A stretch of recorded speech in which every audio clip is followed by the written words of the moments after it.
오늘 말씀 보도록 합시다. 출애굽기 20장 6절에서 10절까지 오늘 8째 시간이죠? 네. 6절에서 10절까지 다경장이네요.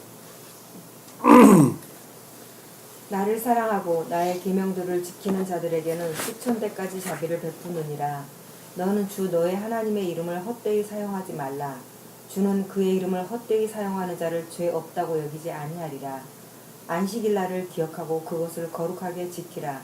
엿새 동안 내가 일할지니 내 모든 일을 할지니라. 그러나 일곱째 날은 주 너의 하나님의 안식일이니 그날에는 너와 내 아들이나 내 딸이나 내 남종이나 내 여종이나 내 가축이나 내 문 안에 있는 내 타국인까지도 아무 일도 하지 말지니라. 아멘. 아멘. 자, 오늘 8째 시간이죠. 다음 한 시간에서 끝날 수 있으려나 모르겠는데 하여튼 하는 데까지 한번 해보도록 합시다.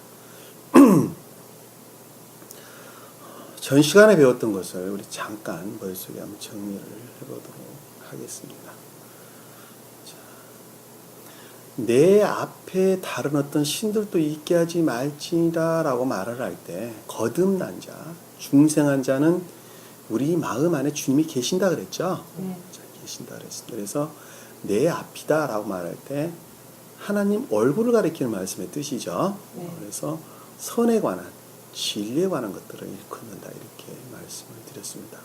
그리고 가장 깊은 뜻으로는 평화를 가리킵니다. 자비와 평화를 일컫죠. 얼굴은 주님의 얼굴은 자비와 평화를 가리켜요. 가장 깊은 뜻으로는 자비와 평화의 상태를 일컫는 말씀의 뜻입니다. 자, 오늘 이 말씀을 이해를 하기 위해서는 그동안에 우리가 1강부터 쭉 말씀드렸던 것, 가르쳤던 것들을 머릿속에 정리를 하고 있다 한다면 오늘 이 말씀이 뭘 가리키는 것인가 하는 것을 압니다. 밝히 알 것입니다. 그러니까는 여기서 하나님 앞에 그러니까 나 아니고 아이가 아니라 유를 가리키는 말이 아니라 하나님은 내 안에 계시는 거예요. 시각적인 이런 감관적인 시각에서 나 이외의 어떤 다른 곳에 계시는 분이 아니라 내 마음 안에 나하고 함께 계시는 하나님을 일컫는 말씀의 뜻이라는 거예요. 그 말씀을 다른 말로 가르쳐 다시 설명을 하게 되면 진리의 가르침으로부터 내 안에 형성된 선이 있죠. 주님에 관한 그 선을 가르쳐서 주님 자신을 일컫는 말씀의 뜻이에요. 그렇죠. 그 선인데 그 선으로부터 진리를 행하는 것을 일컫는 말씀의 뜻이란 말입니다. 그것이 곧 주님 자신을 가리키는 말씀의 뜻이에요. 그것이 곧 주님 자신을. 그것을 예전 시간에 다른 말로 설명을 하기를 진리가 활착될 또는 진리가 착상될 선을 일컫는 말씀의 뜻이다 이렇게 제가 설명을 드렸어요. 그러니까 그동안에 거듭나기 전에는 진리를 행했으나 선을 행했으나 그 선이 주님으로 말미암는 것이 아니라 겉사람에 의존하고 있다 그랬었죠. 그러니까 내가 보기는 선이었으나 주님이 보기는 선이 아니었어요. 그것이. 그러니까는 이 선이 착상될 또는 진리가 착상될 또는 진리가 활착될 선이 만들어졌다라는 말씀의 뜻이 그것을 일컫는 말씀의 뜻이란 말입니다. 다시 말씀드리면 온전한 선으로부터 진리를 행하는 상태를 일컫는 말씀의 뜻이라는 것. 여기서 말씀드리는 내 앞에 다른 어떤 신도 있게 하지 말지라고 말할 때 이 내 앞이란 말이 그 뜻을 가리키는 말씀의 뜻이에요. 아시겠죠? 진리가 활착된 선이 나타난 때, 선이 있을 때를 일컫는 말씀의 뜻이라는 것. 그래서 다른 어떤 신이라고 일컫는 그거 이외의 인간 고유 속성에서 비롯된 그 어떠한 것들을 가리켜서 다른 어떤 신이 있게 하지 말지니라 이렇게 우리에게 설명을 주신 것입니다.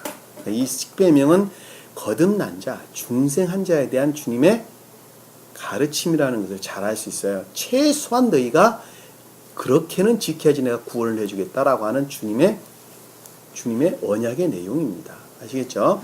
그 말씀을 4절에서 색인 형상이란 말과 어떤 모습이란 말로 우리에게 설명해 주고 있는 것입니다. 그것이 앞에서 말하는 어떤 신들을 지금 일컫는 말씀의 뜻이에요. 아시겠죠? 그래서 하늘에, 땅에, 물에 있는 것들, 그런 건 중생한 자라 보면은 영적인 빛 가운데 있는 것들을 하늘에 있다. 이렇게 설명을 했고, 땅이라는 것은 자연적인 빛 가운데 있는 자들. 그 물이라는 것은 감관적인 빛에 속한 것들을 가리키는 말씀의 뜻이다. 그러니까 영적인 빛 그 이외에 다른 어떤 것들이 있어서는 안 되고 자연적인 빛, 영적인 신령 진리로 말미암는 겉사람 안에 들어와 있는 주님의 빛. 그것을 신령 자연적 빛이죠. 네. 그거 이외에는 다른 어떠한 것들이 있어서는 안 된다. 여기서 색인 형상이나 모습이라고 일컫는 내 마음 안에 각인되어 있는 거짓에서 비롯된 악 또는 악에서 비롯된 거짓들을 일컫는 말씀의 뜻이라는 것. 그리고 자연적인 사람이 이해를 할 때에는 그것을 하늘에 있는 것이나 땅에 있는 것이나 바다에 있는 것이다 라고 이야기할 때 하늘에 있는 해나 달이나 별을 우상으로 섬겨서는 안 된다는 말씀이라고 제가 설명을 드렸죠. 그리고 땅이라고 일컫는 어떤 나무나 어떤 동물들 뭐 이런 것들을 우상으로 섬겨서는 안 된다. 또는 바다에 있는 그 어떤 것들을 우상으로 섬겨서는 안 된다. 이렇게 설명을 드리는 것입니다. 그러니까 어떠한 돌로 만든 것이든지 뭐 이런 것들을 믿어서는 안 된다는 말씀의 뜻이죠. 자연적인 사람이면은 얼마든지 그것을 충분하게 이해할 수 있으리라고 봅니다. 그런 것들을 절하고 그리고 섬기면 그런 것들을 절했다는 것은 겸비죠. 그리고 섬겼다는 것은 복종의 상태. 그것들을 마음으로부터 겸비 상태로부터 그것들을 복종을 하게 되면 그만큼 주님께서는 멀리 떨어지는 것이죠. 멀리 떨어지는 것입니다. 그래서 그것을 뒤에 설명되기를 나를 질투한다 또는 미워한다 라고 하는 것. 주님은 질투하지 아니하고 미워하지 아니하지만 곧 그것은 거짓이고 또는 거짓에 비롯된 악을 일컫는다 이렇게 설명을 드렸습니다. 그러니까 한 사람이 중생한 상태를 한다면 우리 마음 내면의 주님 나라가 이루어졌죠. 내면의 주님 나라가 이루어졌고 이루어진 그 주님 나라가 의지 측면에서 주님 나라가 이루어졌죠. 그것이 생각이라고 하는 우리 마음이 의지와 이해로 되어 있는데 생각이라고 하는 데까지 전유가 되죠. 임유가 됩니다. 임유된 그것으로부터 삶으로부터 고백을 하게 되죠. 삶으로부터 주님을 우러른 것. 이것을 하나로 목적 원인 결과라는 측면에서 곧 하나를 일컫는 말씀의 뜻이라는 것. 그 자가 중생한 자고 여기서 지금 말하고 있는 계명의 가르침에 따라 사는 자를 일컫는 말씀의 뜻이라는 것을 우리가 잘 알 수가 있습니다. 그래서 그것은 죽어있는 생명이 주님께 속한 생명으로 바뀌었죠. 이게 바뀐 것입니다. 그래서 중생했다. 새 예루살렘과 새하늘과 새 땅이라는 말씀의 뜻이 그것을 일컫는 말씀의 뜻입니다. 새하늘은 주님께서 새로 창조한 우리 마음, 속사람을, 새 땅은 겉사람에 관한 우리 마음을 일컫는 말씀의 뜻이에요. 그러니까는 속사람 안에 주님 나라가 이루어졌고 겉사람 또한 주님 나라가 이루어진 것을 가리켜서 새하늘과 새 땅이다. 이것을 새 예루살렘 교회다라는 말로 설명이 되고 있는 것입니다. 새 예루살렘 교회가 곧 그것을 일컫는 말씀의 뜻이에요. 아시겠죠? 네. 새 예루살렘 교회는 내 마음의 새 예루살렘 교회예요. 그러면 유형의 새 예루살렘 교회는 뭡니까? 내 마음의 새 예루살렘 교회, 새하늘과 새 땅을 이룬 사람들이 모여서 예배드리는 그 장소, 그것을 내적으로는 새 예루살렘 교회, 그것을 외적으로는 새 예루살렘 예배당이 되는 것입니다. 아시겠죠? 네. 교회와 예배당이 구분이 돼야 된다. 잘 알 수가 있는 것입니다. 자, 오늘 그러면 마천자의 그리고 좀 더 아주 중요한 말씀 유천신에 고백했지만 만약에 질투하고 날 미워한 자인데 3, 4대까지 그 조상의 죄악을 그 자손들에게 미치겠다라는 말씀의 뜻은 3이라고 하는 살아가는 숫자 그리고 아버지라고 하는 조상이라고 일컫는 아버지라는 말씀으로 죄악이 자손에게 미친다는 말은 나로부터 4대까지 3, 4대 이하까지 죄를 준다는 말이 아니라 진리로부터 완전한 거짓 가운데 빠지는 것으로부터 3이라고 하는 원래 선한 뜻에는 진리로부터 충만한 상태를 일컫는 말씀의 뜻이나 반대로 완전히 거짓 가운데 빠지는 상태를 3이라는 말로 그리고 4라는 것은 그것들이 악과의 결합을 가리키는 말씀의 뜻이라는 것 아시겠죠? 네. 그러니까 완전히 거짓 가운데 빠지게 되고 그것으로부터 악과의 결합을 하게 된단 말이에요. 그래서 그것은 곧 자의 속성을 일컬어서 아버지다 이렇게 설명을 드린 것입니다. 아버지, 조상 그렇죠. 그것으로부터 의지라는 측면에서 또는 의라는 측면에서 완전히 완전히 멸망을 당하게 되는데 그것이 곧 죄악이다 이렇게 설명이 되고 있는 것입니다. 아시겠죠? 자, 그것으로부터 갖가지 거짓된 것들이 발출되어 나오는데 그것을 자손이란 말로 우리에게 설명을 주고 있다는 것을 우리가 전 시간에 배웠던 내용들입니다. 설명한 것들을 깊이 머릿속에 되새기게 되면 다 그 말씀입니다. 하나를 일컫는 말씀의 뜻이라는 것. 그러니까 이 말씀은 중생한 자, 거듭나지 아니한 자는, 중생하지 못하는 자는 이 말씀의 가르침을 깊은 뜻을 깨닫는다는 것은 참으로 힘들고 어려운 것들입니다. 그러나 거듭난 자는 그 과정들을 이미 자기가 경험을 해왔기 때문에 이 말씀 하나하나가 뭘 가르치는가 하는 것을 아주 깊게 이해할 수 있다는 것을 우리가 잘 알 수가 있습니다. 자, 오늘 배울 부분을 우리가 공부를 한번 해보도록 하겠습니다. 오늘은 이제 그 반대의 내용을 지금 우리에게 설명을 해주고 있는 멸망한 자에 대한 반대의 내용, 구원받은 자는 어떻게 살아야 하는 것인가 하는 것을 우리에게 설명을 주고 있는 것인데 그 말씀을 한번 보도록 합시다. 자, 6절에 보니까 나를 사랑하고 나의 계명을 지키는 자들에게는 자, 나를 사랑한다라는 말씀의 뜻은 선으로 진리를 행하는. 그렇죠. 선으로부터 진리를 행하는 자 또는 사랑에 속한 선 가운데 있는 자다. 같은 말이에요.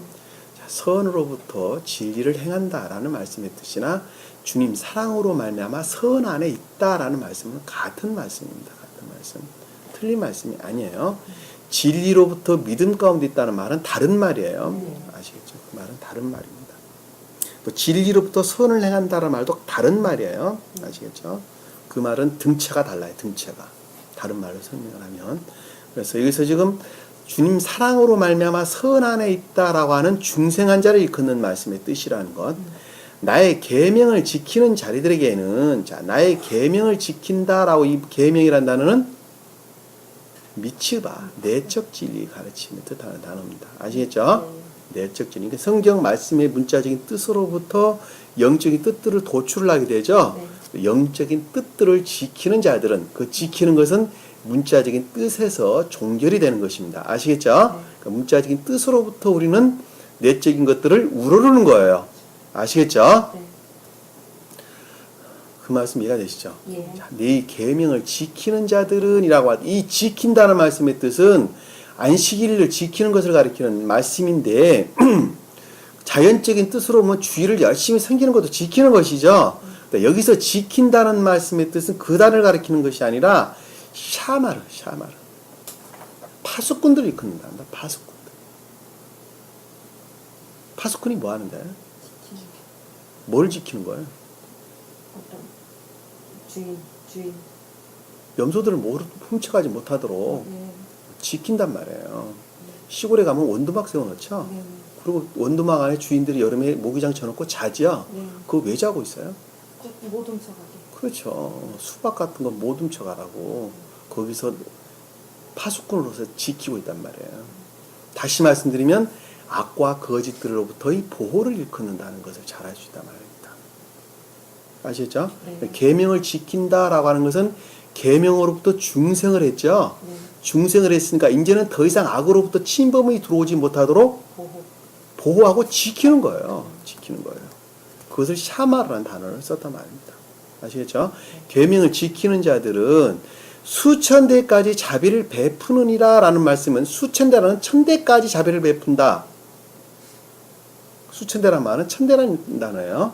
그러니까 천대까지 LF 히브리어는 LF라는 단어입니다. 그러니까 천대까지 자비를 베푼다라는 말씀의 뜻은 100, 10, 1000, 10, 1000, 100 다 한 단어를 가리키는 말씀입니다. 같은 뜻이에요. 같은 뜻. 다시 말씀드리면 선으로 충만한 상태에 이르른다는 말씀의 뜻이죠. 왜? 악으로부터 지키는 자는 상대적으로 선으로만큼 충만해져 있는 상태라는 것을 우리는 명확하게 이해할 수가 있죠. 그것은 곧 주님 자비로 말미암아 주님께서 인류를 향한 열정으로 말미암아 인류를 구원하기 위한 선으로 베풀고자 하는 열정으로 말미암아 그것이 그렇게 된다는 말씀의 뜻이에요. 이 자비란 말씀이 그 뜻이에요. 주님께서 인류에게 자비를 베풀었다라고 말할 때는 주님께서 인류를 열성적으로 열망적으로 인류를 사랑하는 것을 일컫는 말씀의 뜻입니다. 아시겠죠? 이 자비라는 단어가 그 뜻이에요. 헤세드라는 단어, 헤세드. 바램, 열정, 열의 뭐 이런 뜻이에요. 그러니까 인류를 향한 주님의 열정이에요. 그 열정으로부터 충만한 상태에 이르게 된다. 이 말씀의 뜻입니다. 그것은 마치 한여름의 태양빛으로부터 따가운 태양빛으로부터 식물들이 싱싱하게 자라는 것으로 우리가 비유해서 생각해 볼 수가 있어요. 그렇죠? 예. 자, 비가 오면 굉장히 푸르르죠. 남 풀릴 때 굉장히 푸르르고 그것으로부터 볕이 쪼이게 되면 굉장한 싱싱하게 나무가 자라는 것을 우리가 눈으로도 볼 수 있어요. 그렇고 주님의 열정이다, 열망이다, 또 호의다 이런 말로 우리가 설명해 볼 수가 있는 것입니다. 욕구다, 바램이다 이런 말로 사랑하다, 연모하다라는 말로부터 유래된다는데 이 자비라는 말씀의 뜻이 사람으로부터 주님께 속한 열망도 똑같은 표현을 우리가 해볼 수가 있겠죠. 근데 주님은 우리 인류들에게 무조건적으로 그런 열정을 우리에게 보여주신단 말입니다. 왜? 태양이 그 뜨거운 빛을, 따가운 빛을, 뜨거운 빛을, 그 강렬한 빛을 만물에게 비추는 것하고 똑같습니다. 아시겠죠? 그 열정이 주님의 열정이에요. 그러니까 그것으로부터 우리는 충만한 상태에 이르게 된다는 것을 여기서 지금 수천 대까지 미친다. 수천 대까지 자비를 베푼다. 이 말씀의 뜻이라는 거예요. 아시겠죠? 자, 7절에 보면 너는 주 너의 하나님 이름을 헛되이 사용하지 말라. 이렇게 설명인데 주 너의 하나님이라고 말할 때 주 너의 하나님이 이름이 뭐예요? 이름이 주님께 속한 모든 것들이 주님의 이름이죠. 선에 관한 진리에 관한 이 모든 것들을 가리켜서 주님 이름이다 이렇게 이야기하는 것입니다. 그래서 주 하나님이란 말씀이 그래 등장을 하는 거예요. 신령 선과 신령 진리에서 파생되어져 나온 이 모든 것들을 가리켜서 주님의 이름이다 이렇게 이야기하는 것입니다. 영은자매님이 이름인데 영은자매님 그럴 때 영은자매님에 관한 이 모든 것들을 일컬어서 영은자매라 영은이라고 하는 이름 안에다 포함이 되어 있는 것들이에요. 아시겠죠? 나정철한 이름도 나라가는 사람이 그 정철한 나정철한 이름 안에 모든 것들이 다 들어와 있는 것하고 똑같단 말입니다. 그러니까 여기서 주 하나님 이름을이라고 말할 때 선에 관한 그리고 진리에 관한 그것들에 파생된 이 모든 것들 교회에 관한 이 모든 것들을 일컬어서 주 하나님 이름이다 이렇게 우리가 설명해 볼 수가 있는 것입니다. 단순하게 하나님을 이름을 갖다가 일컫는 말씀이 아니라는 것 아시겠죠?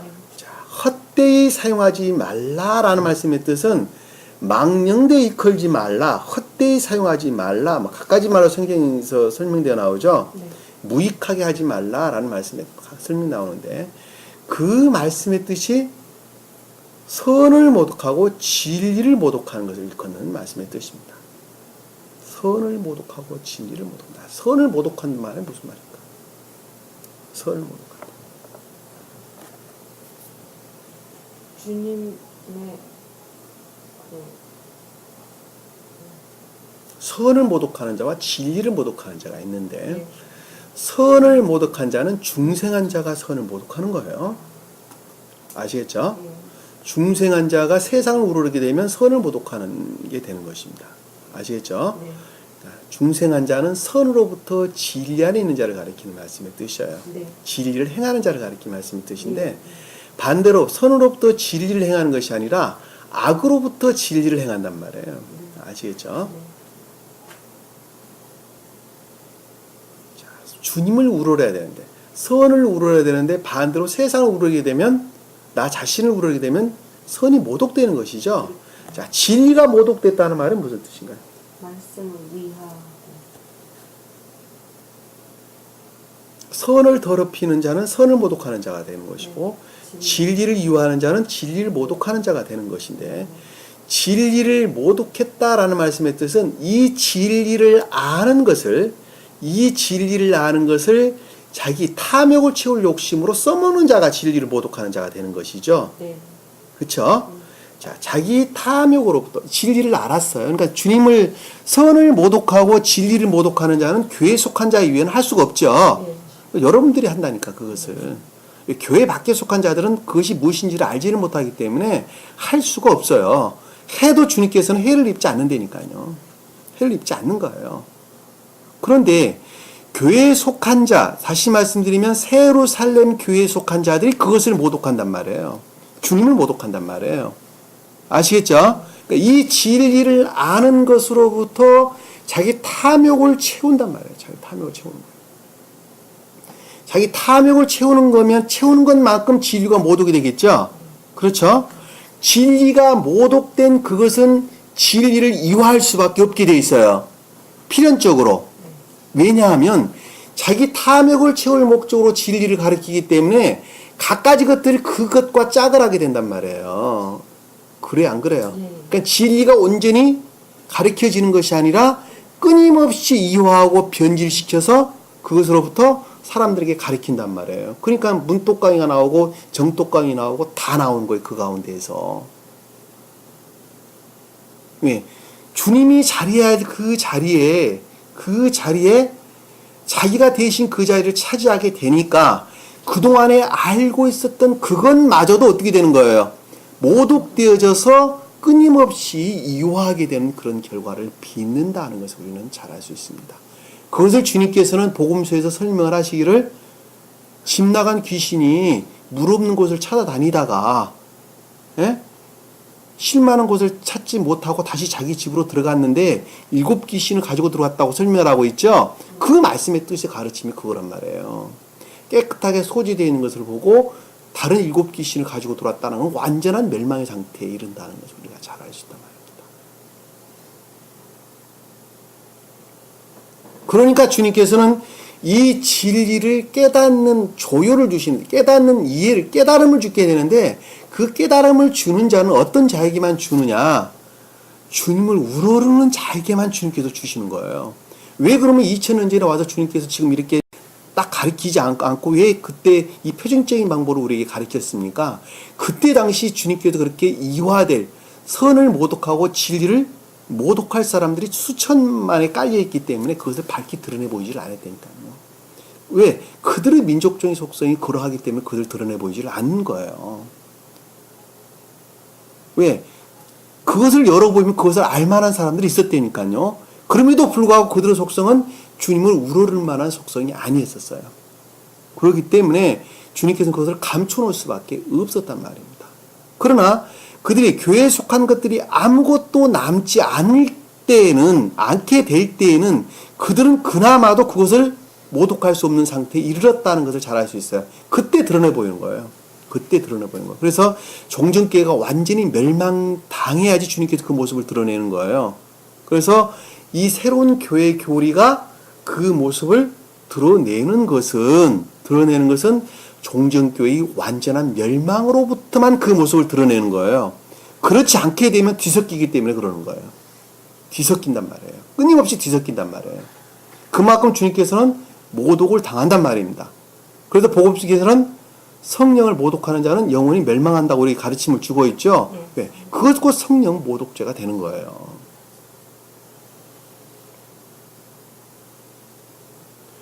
주님께서는 모세를 통해서 이와 같은 것들 갖가지 것들을 우리에게 가르침을 주셨는데 이 십계명 지금 이 내용 소위 말하면 우리가 오늘 본문 말씀을 봉독했던 6절에서 11절 10절까지의 말씀을 갖가지 절기를 통해서 우리에게 가르침을 줬어요. 너희는 1년에 3번 반드시 무교절을 지켜라. 그리고 추수절을 지켜라. 맥추절이죠. 맥추절을 지켜라. 그리고 수장절을 지켜라. 그리고 그 뒤에 와서 6월절을 지켜라. 또는 77절을 지켜라. 또 장막절을 지켜라. 그리고 신약에 와서 또 6월절을 지켜라. 무교절이란 말이 나오고 또 오순절이란 말이 나오죠. 등장을 하죠. 유대인들의 명절이죠. 그 명절을 우리에게 가르침을 주었는데 그 명절은 지금 오늘 우리가 성경 봉독했던 6절에서 10절 내용 이와 그 이상 그 이하도 아무것도 아닙니다. 그걸 가르치고 있는 거예요. 그러면 이 제가 그동안에 설명드리기를 출애굽기 23장 이하와 레위기 민수기 기록된 이 모든 것들은 갖가지 규례들과 그것들의 법도들은 십계명에 관한 구체적인 가르침이다. 외적질이다. 이렇게 제가 여러분들 설명을 드렸는데 그것은 다른 것을 가리키는 것이 아니라 반드시 지켜야 할 법도였어요. 이스라엘 민족들에게는. 왜 지켜야 할 법도였습니까? 그것이? 왜 지켜야 할 법도였죠? 그들은 왜 반드시 유월절을 지켜야 했고 반드시 무교절을 지켜야 했고 그리고 맥추제를 지켜야 하고 그리고 수장제를 지켜야 하고 왜 그랬죠? 오순절을 지켜야 하고 왜 지켜야 했어요? 그들의 민족성은 주님을 우러를 수 없는 상태였기 때문에 그랬어요. 주님을 우러를 수 없는 상태이기 때문에. 그래서 예전에 제가 설명을 한번 드렸어요. 그들은 교회라고 하는 차원에서는 주님께 속한 것들이 아무것도 없었다 이렇게 설명을 드렸단 말입니다. 다만 표징적인 것들에 주님께서 함께 했단 말이에요. 표징적인 것들에게. 그러니까 그들은 유월절을 지키는 것으로부터 무교절을 지키는 것으로부터 갖가지 동물들을 잡아서 주님께 바쳤죠. 제단에 바쳤죠. 네. 그 바쳐진 그 동물, 희생 제물로 드리는 그 동물 그 자체에 제물 그 자체를 주님이 표징을 했다니까요. 제물 그 자체가 주님 자신이 표징을 했단 말이에요. 그러니까 이 내면이라고 하는 측면에서는 주님께 결합될 수 있는 건 아무것도 남지 않았었고 그리고 이 표징적인 예배 그 자체에 주님께서 함께 했단 말이에요. 그래서 그들에게는 그것이 반드시 지켜져야 됐단 말이에요. 네. 주님께서는 끊임없이 그들에게 가르침을 주고 있는 거예요. 지켜라. 그리고 갖가지 기저귀를 통해서 그들에게 지키지 않으면 천벌을 받을 것이라고 주님께서는 명령을 하고 있는 것을 우리는 잘 볼 수가 있단 말입니다. 그래서 구약에는 갖가지 기적들이 나오게 되는 것입니다. 그리고 예언자들을 통해서 그것들을 끊임없이 가리키는 것입니다. 그리고 모세가 또한 그것을 기록할 수밖에 없었고 모세는 이스라엘 백성들을 모압 평지에서 마지막 죽기 전에 다시 한번 이스라엘 백성들이 가리키는 거예요. 그것을 너희는 반드시 가나안 땅에 가거든 지켜라. 그것을 지켜야 한다. 왜 이스라엘 백성들은 그렇게 멸망된 족속입니까? 성경 어디에 보면 그 말이 나와 있습니까? 우리는 성경 곳곳에 찾아볼 수 있어요. 그들이 악한 민족이라는 것은 그들의 성품이 악한 민족이라는 것은 우리가 성경 곳곳에 찾아볼 수 있습니다. 무엇을 보면 알 수 있습니까? 어린 아이들을 제단에 바쳤어요. 피의 골짜기라고 일컫는 예루살렘의 골짜기, 흰놈 골짜기가 그것들을 가리키는 거예요. 흰놈 골짜기가. 어린 아이들 피로 얼룩진 골짜기가 흰놈의 골짜기예요. 흰놈의 골짜기. 그들은 그 어린아이, 순진무구한 어린아이들을 산채로 주님께 제단에 바쳤다니까. 불러 태워서 주님께 드렸어요. 그 사악한 짓을 했단 말이에요. 그것이 사람은 살 수 있는 일이에요? 그만큼 그들은 악했다니까요. 그들의 민족성은 정말 악했어요. 그리고 우리가 역사적으로 잘 볼 수 있죠. 히위 족속들 중에 하몰과 그의 아들 세겜이 나오죠. 그래 안 그래요? 히위 족속들 중에 하몰과 그의 아들 세겜이 나오는데 야곱의 12아들이 있었죠. 네. 그 중에 디나가 밖으로 놀러 나갔다가 날다갔다가 겁탈을 당하게 되죠. 세겜에게 하몰의 아들 세겜에게 겁탈을 당하게 되죠.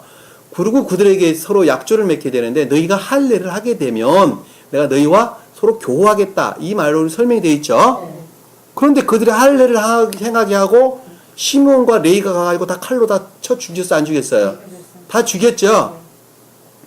여기서 히위 족속 하몰과 그의 세겜이라는 단어는 히위 족속은 고대 교회의 마지막 후손을 일컫는 말씀의 뜻이란 말이에요.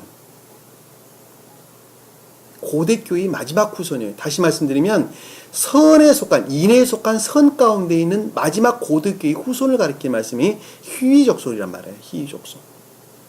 하몰은 그와 같은 선 안에 있는 살아있는 생명의 상태를 가리켜서 하몰이다 이렇게 이야기했어요. 그리고 그 아들 세겜이다라는 말씀의 뜻은 그와 같은 지혜의 상태에 있는 고대교의 후손을 일컫는 말씀의 뜻입니다. 그것이 휘족속 하몰의 아들 세겜이다라는 말의 뜻이에요. 한 사람을 일컫는 말씀의 뜻이란 말입니다.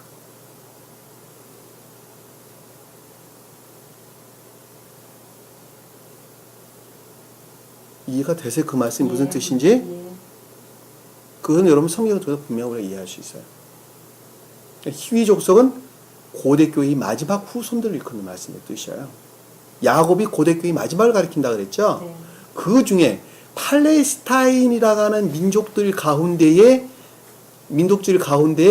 조그마한 원두막, 오두막을 쳐놓고 살았던 민족들이에요. 희위 족속들이. 그러니까 그 가운데 그 팔레스타인 민족들이 보기에는 이방인으로 표징되는 나그네들이었단 말이에요. 나그네들. 희위 족속들이. 그럼에도 불구하고 살아있는 민족들이 살다라는 뜻으로부터 유래된 단어예요. 희위 족속이 살아있다, 살다라는 단어로부터 유래됐어요. 히브리 원어를 보면 그래요. 예? 네. 그러니까는 아담으로부터 이어져 내려온, 노아로부터 이어져 내려오는 인애에 속한 선, 곧 인애에 속한 선에 관한 것들을 마지막 보존하고 있던 교회에 속한 자들이 히브리 족속들이었어요.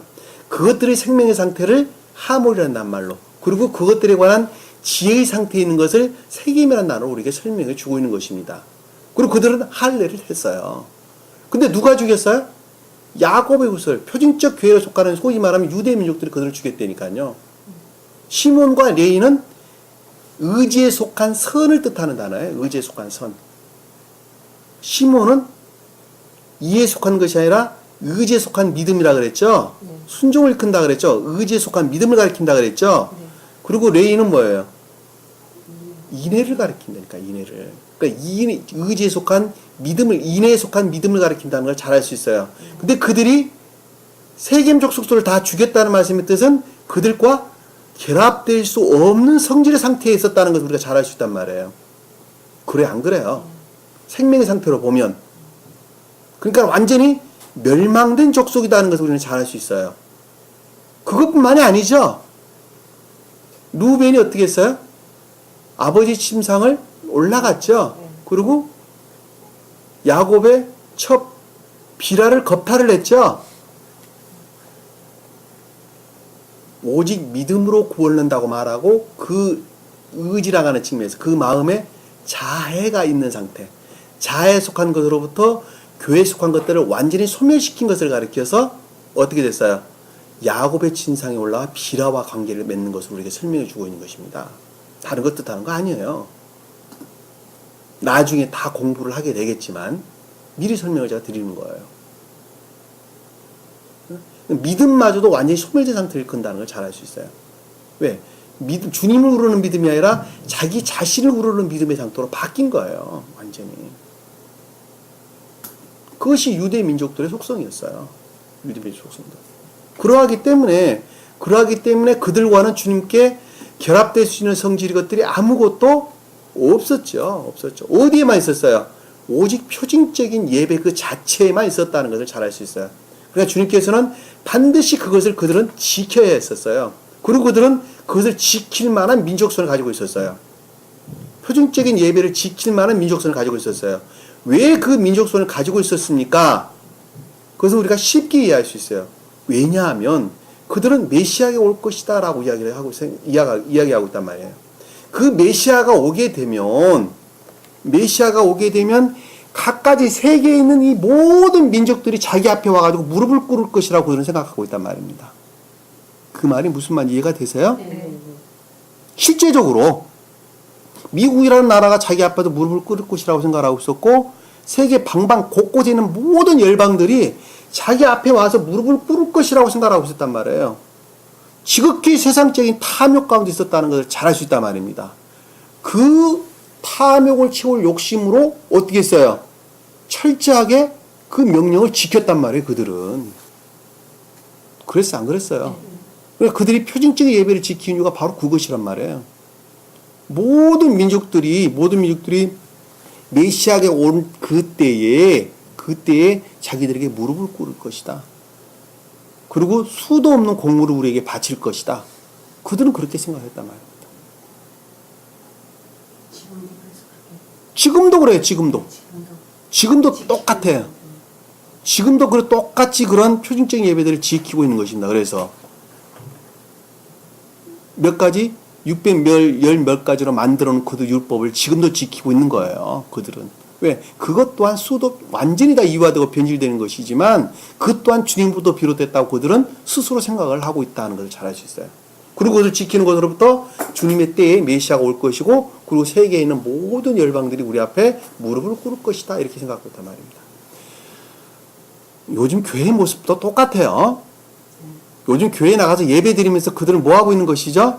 내가 교회에 나가서 주님께 열심히 새벽기도 나가게 되고 교회에 나가 열심히 헌신 봉사하게 되면 주님께서 좋은 집을 주실 것이고 좋은 차도 주실 것이고 내가 사회에서 떵떵거리고 잘 살 것이고 우리 아들이 좋은 대학에 가게 될 것이고 주님이 어떤 분이에요? 내 탐욕을 채우는 메시아로 그 주님께서 우리에게 일해 줄 것이라고 그들은 생각하고 있단 말이에요. 새벽기도 가는 이유가 바로 그거란 말이에요. 뜨겁게 장하는 이유가 바로 그거란 말이에요. 교회 나가 예배드리는 이유가 바로 다름 아닌 다 그거란 말이에요. 그건 이스라엘 민족들이 메시아가 와서 세계 모든 열방에 와서 무릎 꿇게 할 것이라고 믿는다는 그 말씀의 뜻이나 지금 개신교 사람들이 새벽기도 열심히 나가면 주님께서 그 세상적인 것들을 채워줄 것이라고 생각하는 것이랑 뭐가 달라요? 하나도 다를 것이 없단 말이에요. 그래 안 그래요? 똑같단 말이에요. 그러니까 주님께서는 이스라엘 민족들에게 갖가지 절기를 반드시 지켜라라고 명령을 할 수밖에 없었는데 그것을 우리가 성경에서 한번 찾아볼게요. 한번 뭐라고 주님께서 우리에게 설명을 주고 있는 것인가 한번 찾아보도록 하겠습니다. 그래서 유월절, 무교절, 그 다음에 맥추절, 뭐 수학절, 추수절, 소위 말하면 수장절, 뭐 수학절로 설명되어 있는 것, 칠칠절, 무슨 가까이 절기가 나오는데 그런 것들 우리가 뭘 가르쳐 주는 것인가 하는 것을 우리가 한번 성경으로부터 한번 찾아보자고요. 찾아보면 거듭난 자, 중생한 자는 바로 다른 걸 가르치는 것이 아니다는 것을 우리가 밝히 알 수가 있습니다. 지금까지 우리가 설명한 내용 그 이외에는 다른 것을 가르치는 것이 아닙니다. 다시 한번 찾아볼게요. 출애굽기 23장 바로 뒷절에 보면 23장 14절 한번 볼게요. 14절 한번 볼게요. 23장 14절 한번 볼게요. 너는 연중 3번 내게 명절을 지킬지니라. 그랬죠? 예. 자, 연중 3번이다. 1년에 3번을 지킨다라는 말씀. 1년은 모든 것들을 가리키는 말씀의 뜻이에요. 1년. 금풀에 안 그래요. 1년이라는 것은 365일 모든 것을 삶이라는 측면에서 모든 것들을 일컫는다는 것을 잘 알 수 있어요. 3번이다라는 말씀의 뜻은 온전한 상태를 일컫는다는 것을 잘 알 수 있어요. 그렇죠?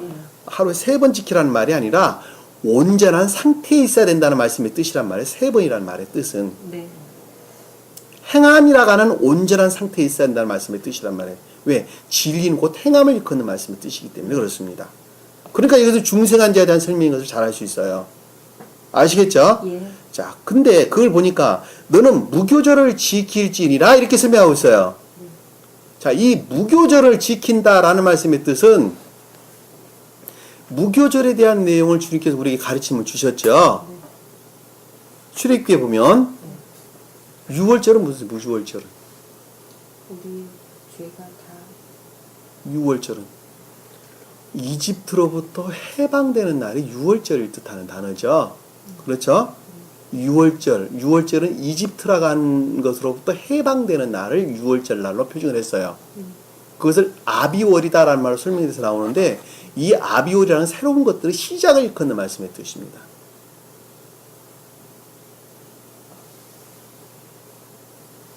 아비월이 새로운 것도 시작. 그러니까 6월절이라는 단어는 아비월 아래에 보면 설명돼서 나오죠. 너희가 아비월일 정한 때에 7일 동안 누룩이 없는 빵을 먹일지니 이렇게 설명하고 있어요. 이 아비월이라고 하는 것은 연초를 일컫는 말씀. 우리나라 지금으로 보면 연초를 가리키는 말씀의 뜻인데 새로운 것들의 시작을 일컫는 말씀의 뜻입니다. 그러니까는 이집트가 뭘 뜻한다는 거 우리가 저희 시간에 다 배웠어요. 이집트라고 하는 고통과 고난으로부터 해방을 가리키는 말씀의 뜻인데 그것들의 처음이 시작을 일컫는 말씀의 뜻이란 말입니다. 이 무교절이라고 하는 것은 거듭남, 중생에 이르는 것을 가리키는 말씀의 뜻이에요. 왜 그럽니까? 무교절이 표징하는 것을 보면 잘 알 수 있어요. 시험을 통한 중생을 가리킨다는 걸 잘 알 수 있어요. 그거 한번 볼게요. 앞에 한번 찾아봅시다. 12장 한번 볼게요. 12장. 출애굽기 12장 무교절에 대한 설명이 나오는데 한번 설명 보도록 합시다.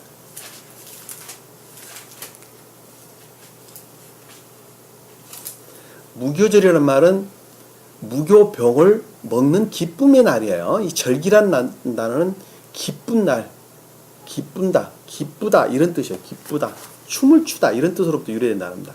아셨죠? 네. 그러니까 아주 기쁜 날이에요. 춤을 추는 기쁜 날을 절이라, 무교병이라고 하는 누룩이 들어있지 않는 빵을 먹는 기쁨에 있는 날을 갖다 무교절이다 이렇게 이야기를 하는 것입니다. 그 말을 우리가 성경에서 보면, 자 8절에 보면 또 그들은 그날 밤에 그 고기를 먹일지니 불에 구워서 누룩 없는 빵과 쓴 나물을 함께 먹을지니 이렇게 설명하고 있어요. 네. 이게 무교절을 가리키는 말씀의 뜻이에요. 그것을 14일로부터 21일까지 지켜라고 주님께서 명령을 하셨어요. 아비월에. 예? 그럼 여기 보면 그날 밤에, 밤이라는 건 새로운 것들을, 종전의 마지막과 새로운 것들 시작을 가리키는 단어예요. 밤이라는 것은 종전 것들의 마지막과 새로운 것들의 시작을 일컫는 단어란 말이에요. 네. 항상 상태의 마지막과 새로운 것들의 시작을 일컫는 단어예요. 아시겠죠? 네. 먹을지니 불에 굽는다라는 것은 선으로부터의 결합을 일컫는 단어죠. 네. 선으로부터의 결합을 일컫는 단어입니다. 선으로부터의 결합을 가리켜서 불에 굽는다는 단어예요. 그 누룩 없는 빵이라는 것은 정화를 일컫는 단어입니다. 누룩이 없다라고 하는, 빵이 순진무관 정화, 누룩이 없는 빵, 정화를 일컫는 단어예요. 그러니까 거듭남의 대열에 있는 사람은 정화를 일컫는 단어나, 중생한 자에서 누룩 있는 빵을 먹어야 된다라고 설명을 할 때는 그것들은 충만함을 일컫는 말을 쓰십니다.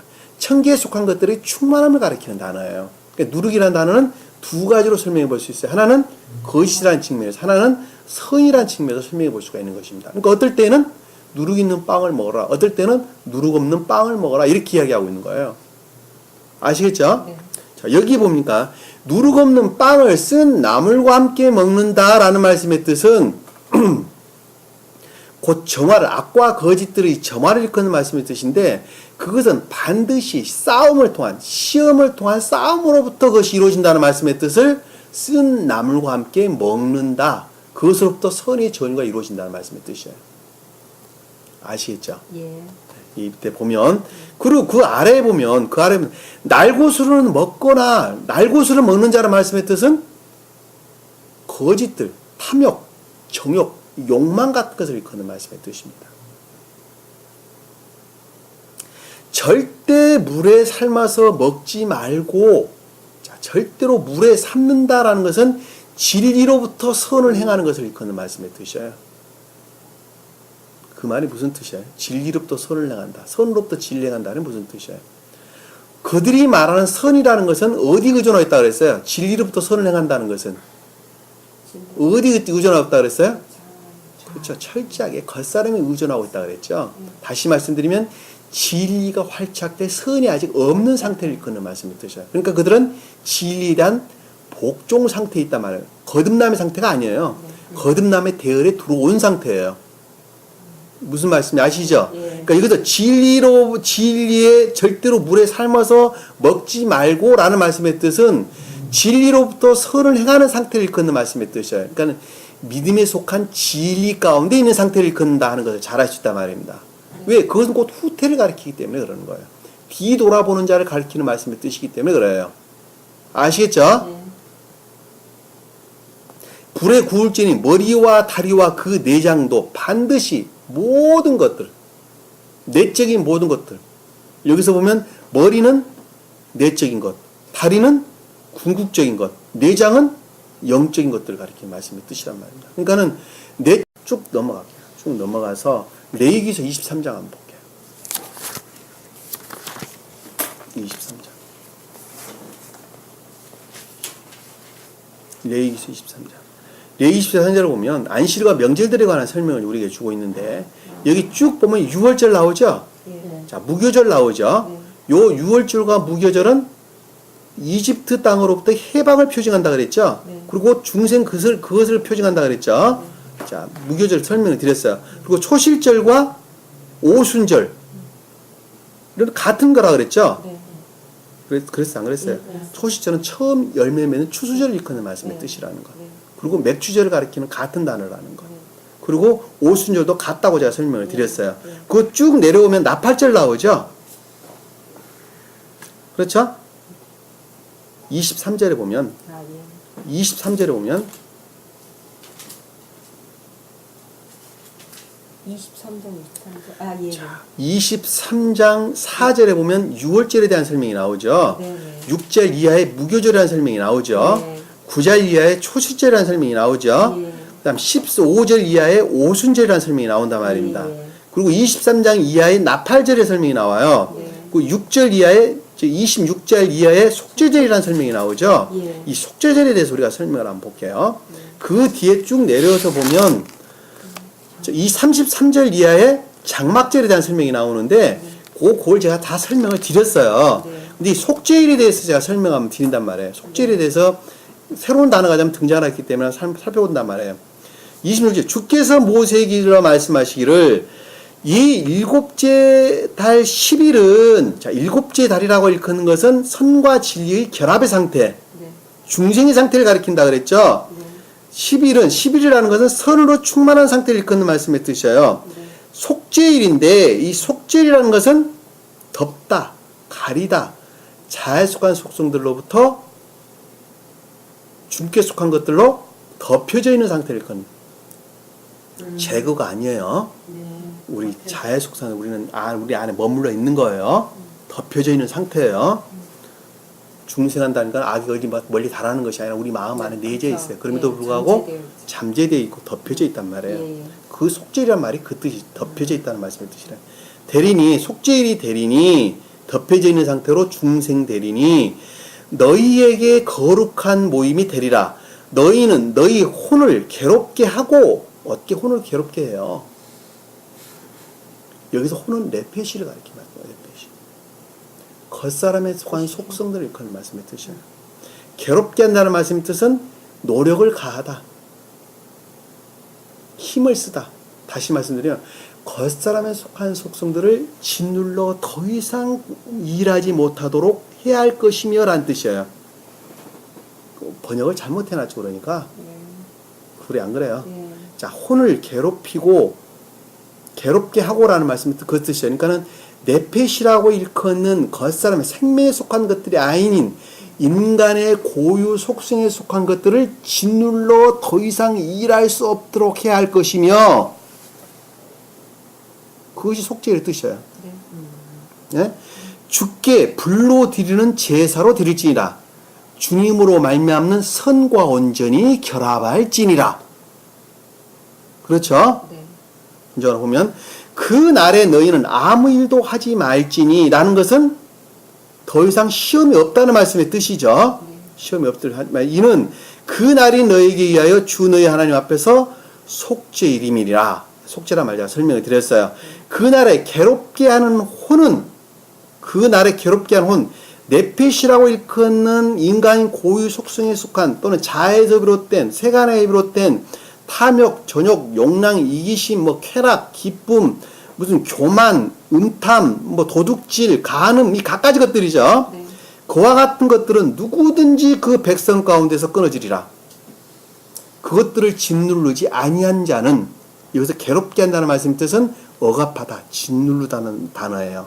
아시겠죠? 그 말씀이 아나라는 아나. 히브리어로 아나라는 단어를 썼습니다. 그래서 그것들을 짓누르지 않게 되면 누구든지 그 백성 가운데서 끊어지리다.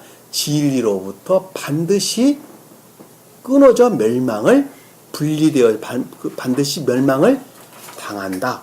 영적 교회에 속한 진리로부터 끊어져 멸망을 당하게 될 것이다. 이렇게 설명해 주는 것입니다.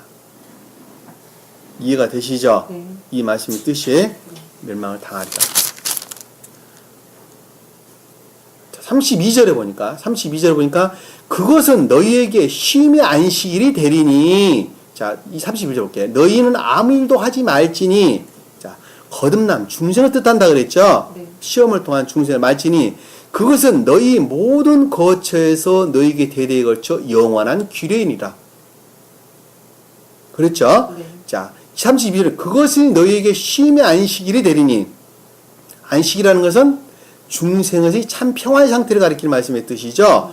너희는 너희 혼을 괴롭게 하고 너희 혼 네페시에 하는 것들을 짓눌러 더 이상 일할 수 없게 하고 그 달이 그와 같은 상태의 아홉째 달에 아홉째라는 것은 3이라는 숫자에 3번 충분한 상태를 일컫는 말씀의 뜻이죠. 그와 같은 저녁 곧 저녁부터 저녁까지 너희는 안식일을 지킬지니라. 예. 무슨 말 이해가 되시죠? 상태의 마지막과 새로운 것들의 시작에 계속적인 연속적인 새로운 것들의 시작을 건다는 것을 잘 알 수 있습니다. 아시겠죠? 신명기사 한번 볼게요. 신명기사 짧게 한번 찾아볼게요. 신명기사는 모세가 모압 평지에서 이스라엘 가나안 땅을 정복하기 눈앞에 직전에 둔 이스라엘 백성들에게 지금 가르쳐 줄 말씀이 명령할 말씀의 뜻인데 16절에 보면 똑같은 말씀을 우리에게 설명해 주고 있습니다. 1절 한번 볼게요. 신명기 몇 장? 16장.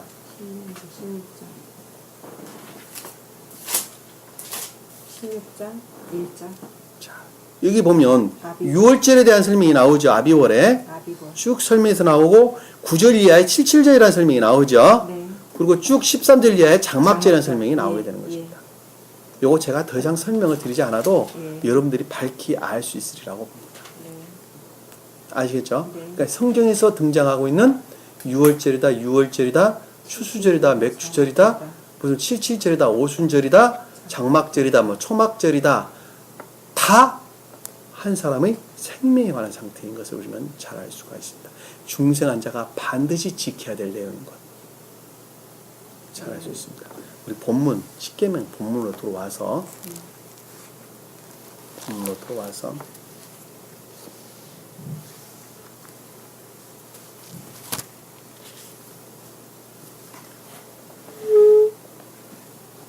그러니까 주 너희 하나님 7절에 보면 20장 7절에 보면 너희 주 너의 하나님의 이름을 헛되이 사용하지 말라라고 할 때 선 진리를 모독하지 말라 그랬죠. 말라.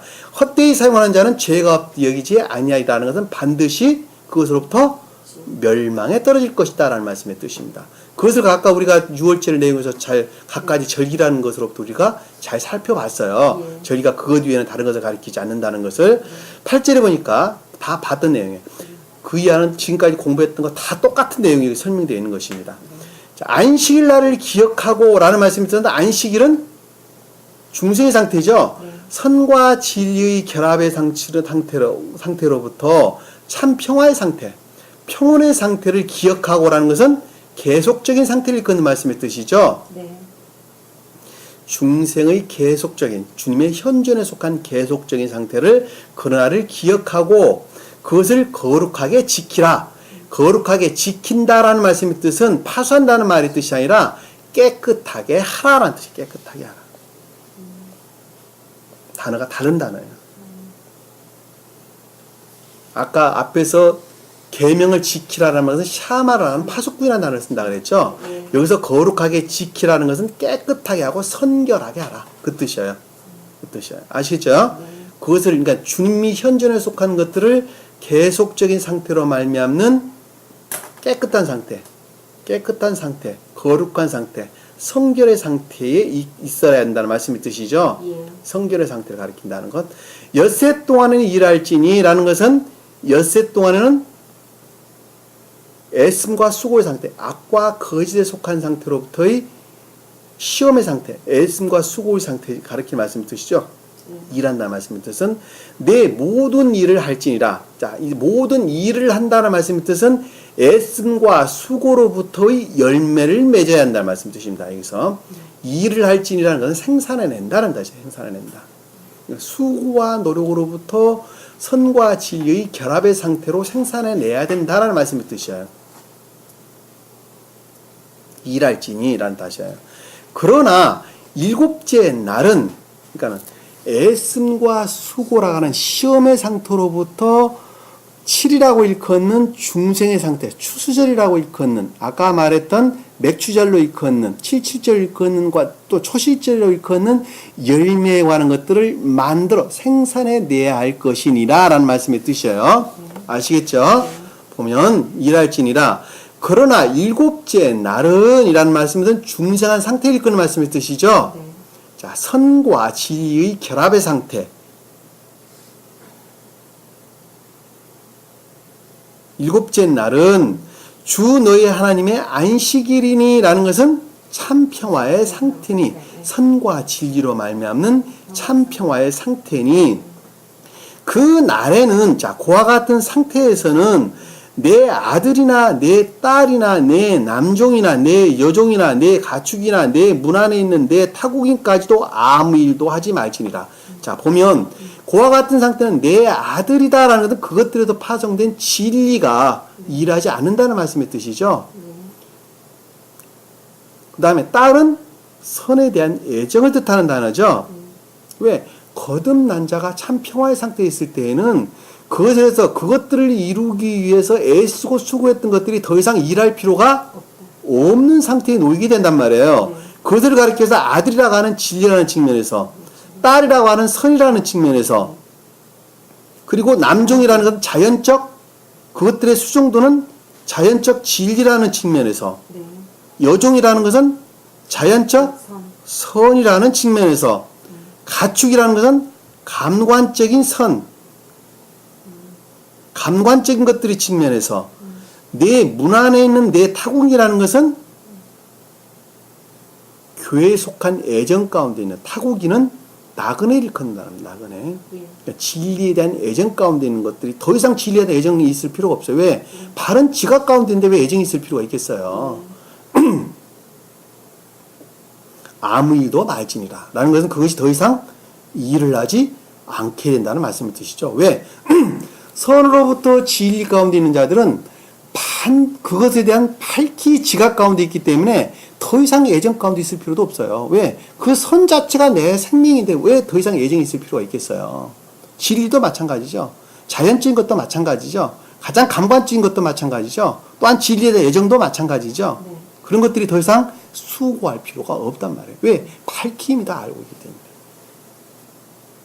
그래서 지금 이 설명을 주고 있는 것입니다.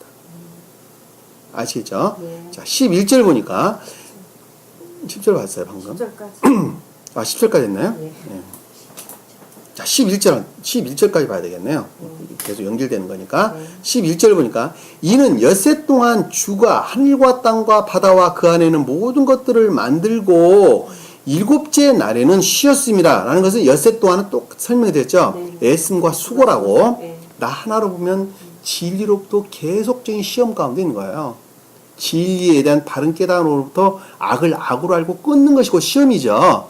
자, 시험 가운데 엿새 동안은 주가라는 것은 존재되심으로 말미암아 하늘과 땅과 바다라는 것은 하늘은 내적인 측면에서, 땅은 외적인 측면에서, 바다는 감관적인 또는 기억적 지식의 측면에서, 그 안에 있는 모든 것들이라는 것은 그것 주님으로 말미암아 파생되어진 이 모든 것들이죠. 네. 그렇죠? 네. 누가 만들었어요? 주께서 만들고 일곱째 날이라는 것은 그것으로 말미암아 거듭남, 중생의 상태로부터, 자, 선과 진리의 합, 중생한 상태로부터 쉬었다는 것은 참 안식을 평화의 상태에 있었다. 왜? 전쟁하지 않았어요. 평화의 상태에 놓이게 됐습니다. 여러분들이 아직도 시험 가운데 있다는 것은 아직 거듭나지가 못했다라는 증거입니다. 그리고 아예 시험에 참여하지 않는 자도 시험을 겪을 수가 없죠. 왜? 그건 지옥에 속한 것들이기 때문에 아예 시험도 참여하지 않습니다. 주님에 대한 애정 가운데 있지 아니한 자는 시험에 또한 있을 수가 없어요. 있을 수가 없어요. 그러니까 시험을 겪지 않는 경우는 두 가지가 있죠. 하나는 자에 속한 기쁨 가운데 있는 자, 고통이 고통인지를 모르고 있기 때문에 그들은 시험이 있을 수가 없는 것입니다. 왜? 그들은 그것이 곧 생명인 것을 그들은 착각하고 있을 뿐이기 때문에. 그리고 거듭난 자는 또한 거듭났기 때문에 시험 가운데 있을 수가 없습니다. 그러나 이 고난, 이집트라고 하는 속성들에 매여 있는, 갇혀 있는 고난 가운데 있는 자들은, 고난 가운데 있는 자가 주님을 우러르는 것으로부터 시험의 대열에 들어가게 되는 거예요. 그것을 엿새란 말로 우리에게 설명해 주고 있는 것입니다. 아시겠죠? 네. 자, 쉬었습니다. 그러므로 주가 안식날을 복주고 거룩하게 하였느니라. 자, 안식날은 평화의 상태죠. 네. 그것이 곧 주님과의 결합을 가리키는 말씀의 뜻이고 그것은 곧 깨끗하고 선결하다는 말씀의 뜻을 거룩하게 하였느니라. 깨끗하고 그것이 곧 선결한 상태입니다. 이렇게 설명해 주는 것입니다. 그리고 그 자가 선안에 중생한 자에 대한 주님께 대한 설명을 지금 우리에게 설명해 주고 있는 것이고 아래에 있는 내용은 그 자가 어떻게 살아야 하는 것인가 하는 것을 구체적으로 설명해 주고 있는 것입니다. 곧 그것이 이웃사랑이라는 말로 우리에게 설명해 주고 있는 것입니다. 그러니까 내 안에 주님 나라가 이미 이루어진 자는 반드시 주님께서 선으로부터 태양으로부터 그 진리의 빛을 주듯이 우리 마음이 중생한 자란다면 반드시 또한 그 선으로부터 진리를 행해야 되는데 그 진리를 행하는 것을 인애에 속한 믿음 가운데 있다라고 말하는 이웃사랑에 관한 내용을 아래에 지금 설명해 주고 있는 것입니다. 아시겠죠? 예. 그 말씀, 그것을 너는 아비 어미를 공경하라. 뭐 도둑질하지 말라, 살인하지 말라, 간음하지 말라, 도둑질하지 말라로 설명해 주고 있는 것입니다. 이 부분을 다음 시간에 이 부분은 아주 구체적으로 다시 한번 살펴보도록 하겠습니다. 그래서 우리가 주신 말씀 마음속에 깊이 각인하시고 구원받을 자는 극히 그래서 드물다고 이야기를 하는 것입니다. 진리를 아는 것으로는 구원받을 수가 없습니다.